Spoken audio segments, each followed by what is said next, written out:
Bangladesh electrical অ্যাসোসিয়েশনের ২০২৬-২০২৮ দ্বিবার্ষিক নির্বাচনকে ষড়যন্ত্রমূলক প্রহসনে রূপান্তরিত করার প্রতিবাদে আজ বৃহস্পতিবার ৩০ এপ্রিল ২০২৬ রাজধানীর নবাবপুরে এক প্রতিবাদ সভা অনুষ্ঠিত হয়।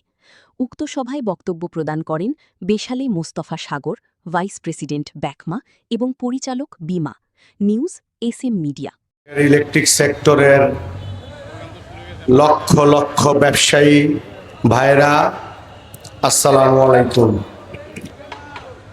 আজকে কি কারণে আমরা আমাদের ব্যবসা প্রতিষ্ঠান ছেড়ে নির্বাচনের মাঠে ভোট চাওয়া ছেড়ে রাজপথে এসে দাঁড়িয়েছি তা আপনাদের সাথে আমাদের শেয়ার করাটা উচিত বলে মনে করি বিদায় আজকে আমরা নবাবপুরের ঐতিহাসিক যে নবাবপুর সারা বাংলাদেশের প্রাণকেন্দ্র ব্যবসায়ীদের আমরা সেই নবাবপুরে এসে দাঁড়িয়েছি। আপনারা জানেন বাংলাদেশের সর্বপ্রথম এবং সর্ববৃহৎ একটি অ্যাসোসিয়েশন বাংলাদেশ ইলেকট্রিক্যাল অ্যাসোসিয়েশন।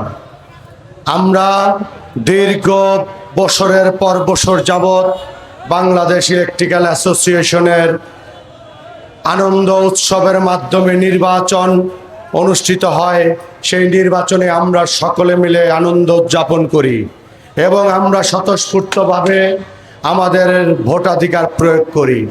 কিন্তু আপনারা দেখেছেন বিগত যে একটি ফ্যাসিস্ট সরকার ছিল তার সময় একতরফাভাবে সারা বাংলাদেশের ন্যায় ইলেকট্রিক অ্যাসোসিয়েশনকে কক্ষিগত করার পায়তারা করা হয়েছিল, যার ফলশ্রুতিতে 5ই আগস্টের পর একটি রিটের মাধ্যমে একটি নির্বাচনী প্যানেলকে বাতিল ঘোষণা করা হয়েছিল এবং অবৈধ ঘোষণা করা হয়েছিল। এরই ফলশ্রুতিতে বর্তমান যিনি প্রশাসক তিনি দায়িত্ব গ্রহণ করেছেন এবং একটি নির্বাচন করার জন্য তাকে গণপ্রজাতন্ত্রী বাংলাদেশ সরকার দায়িত্ব প্রদান করেছিলেন। কিন্তু আমরা লক্ষ্য করছি তিনি বারবার ভুল নির্বাচনী তফসিল ঘোষণার মাধ্যমে এই নির্বাচনকে বারবার বাধাগ্রস্ত করছে। এই পর্যন্ত চারবার তিনি নির্বাচনের তফসিল বাতিল করেছেন।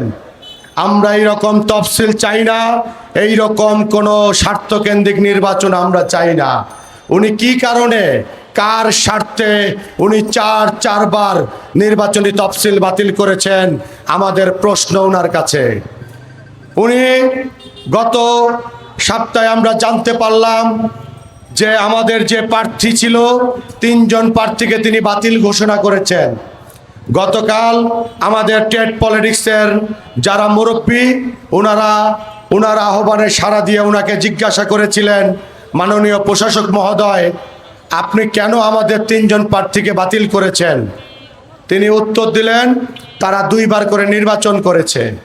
তখন আমাদের যিনি নবাবপুরের 3 বারের প্রেসিডেন্ট আপনারা জানেন শাহাদাত হোসেন ভূঁইয়া, তিনি তাকে প্রশ্ন করলেন যেহেতু গতবারের নির্বাচনকে কোর্ট বাতিল ঘোষণা করেছে সেহেতু আমাদের 3 জন প্রার্থীর 2 বার করে হয়নি। তিনি বলছে না তাদেরকে বৈধ ঘোষণা করা হয়েছে। তখন আমাদের সম্মানিত মুরব্বী তাকে প্রশ্ন করেছেন যদি সেই আলিমুজ্জামান আলমের ভোটসভা বৈধ হয়ে থাকে তাহলে আপনি অবৈধ, আর যদি আপনি বৈধ হয়ে থাকেন তারাও বৈধ। এটা চলতে পারে না, একই সাথে 2টা বৈধ একসাথে হতে পারে না। যদি আলিমুজ্জামান আলমের সেই প্যানেল বৈধ হয়ে থাকে তাহলে এই অ্যাসোসিয়েশনের আপনার কোনো প্রয়োজন ছিল না। যেই নির্বাচনী প্যানেল গঠন হয়েছিল সেই নির্বাচনী প্যানেলের মাধ্যমে এই বাংলাদেশ ইলেকট্রিক্যাল অ্যাসোসিয়েশনের নির্বাচন হতো। আজকে আপনি এসে সেই প্যানেলকে বৈধ ঘোষণা করছেন, এটা কার স্বার্থে, কোন স্বার্থে?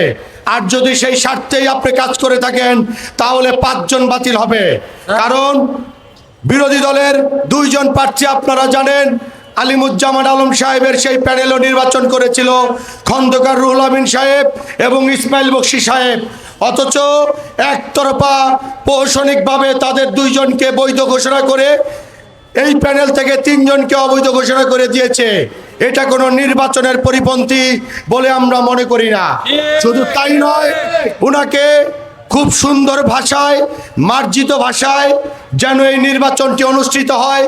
সম্মানিত ভোটাররা যেন তাদের ভোটাধিকার প্রয়োগ করতে পারে, যেই ভোটাধিকারের জন্য দীর্ঘ 20টি বছর আমরা লড়াই সংগ্রাম করেছি, আন্দোলন সংগ্রাম করেছি আমাদের ভোটাধিকার ফেরতের জন্য।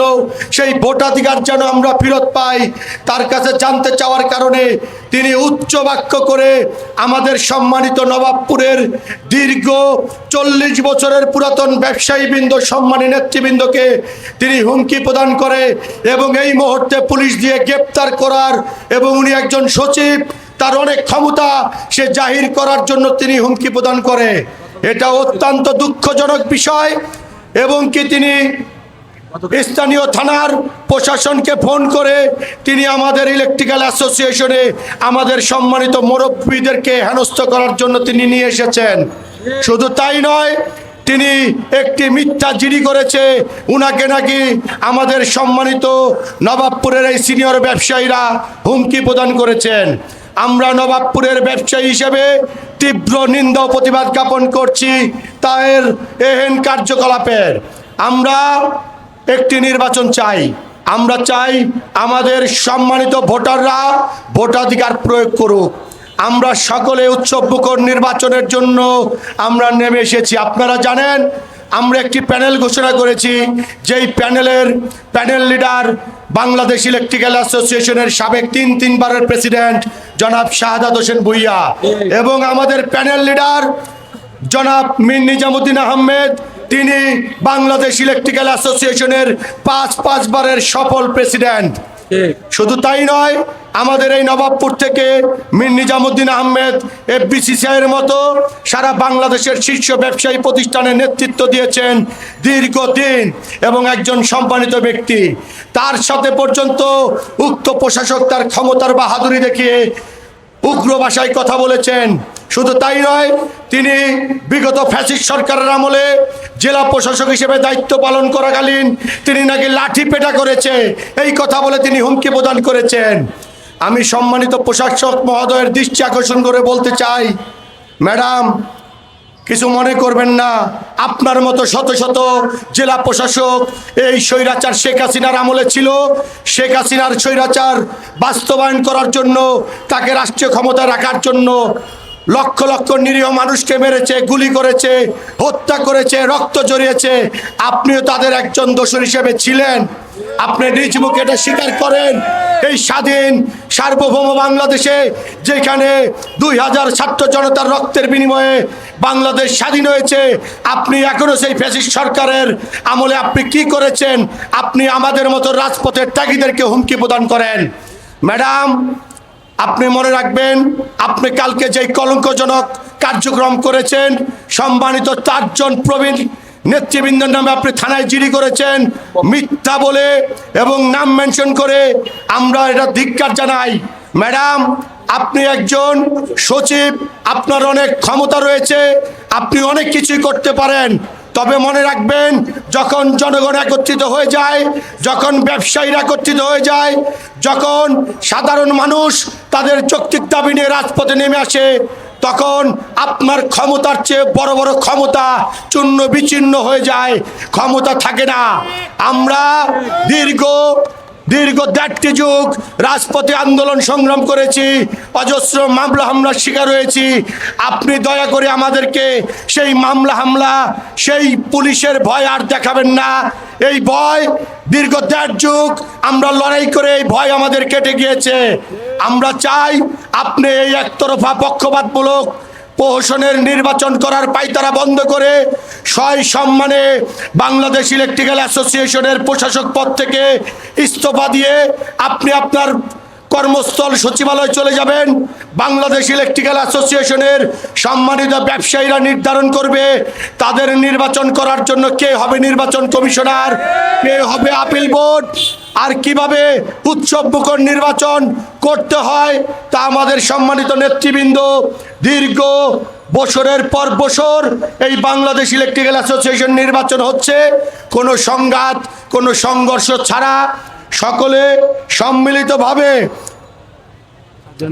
একত্রিত হয়ে দীর্ঘদিন আমরা উৎসবমুখর নির্বাচন করছি। আমরা আবারও নির্বাচন করব। আপনি যেইভাবে একতরফাভাবে একটি পক্ষপাতমূলক নির্বাচন করতে চাচ্ছেন, একটি পক্ষের সকল প্রার্থীকে আপনি বৈধ ঘোষণা করেছেন আর আরেকটি পক্ষের প্রার্থীদেরকে আপনি অবৈধ ঘোষণা করেছেন। একটি পক্ষের কথা আপনি ঘন্টার পর ঘন্টায় আপনি শুনেন, আরেকটি পক্ষ গেলে উত্তেজনামূলক কথাবার্তা বলেন, আপনি ধমক দেন, ইয়েস অন্য ইয়েস অন্য, আপনি এই ভাষা প্রয়োগ করেন। আপনি মনে করবেন না যে আমরা উড়ে এসে জুড়ে বসা কোনো নবাবপুরের ব্যবসায়ী। আমরা বাংলাদেশ সরকারকে, এই নবাবপুরের ব্যবসায়ীরা কোটি কোটি টাকা ভ্যাট ট্যাক্স দিচ্ছি।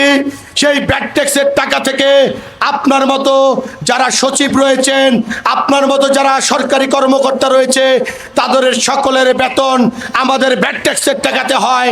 আর আপনি আমাদেরকে হুমকি প্রদান করেন, আমাদের যারা